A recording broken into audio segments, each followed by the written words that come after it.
As we begin to wrap up this pandemic-ridden school year, there is still a major question about what next school year will look like.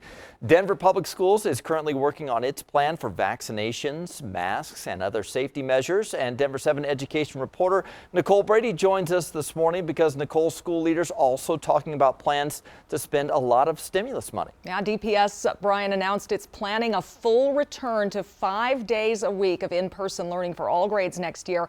A lot of hope hangs on vaccination numbers. One thing we know that will also help is the $200 million in federal stimulus money that DPS just received. And I was one of just 3 reporters invited to a call with DPS budget officials yesterday as they laid out plans for spending that money. Some of it will be spent to make schools safer, including $25 million on ventilation and air quality improvements.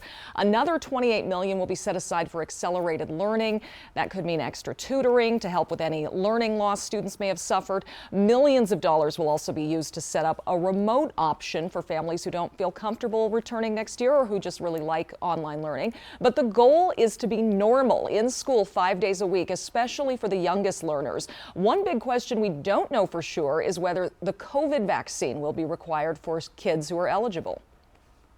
You've seen this in higher education. You've seen different university settings, including the University of Colorado, move in that direction. I think that we will continue to see different organizations move in that direction. Healthcare facilities, potentially public education. I think that will be a big topic of conversation over the next 3 to 6 months.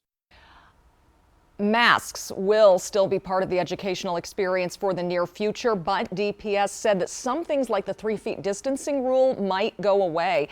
And as vaccination rates increase, quarantine rules will likely change. Molly.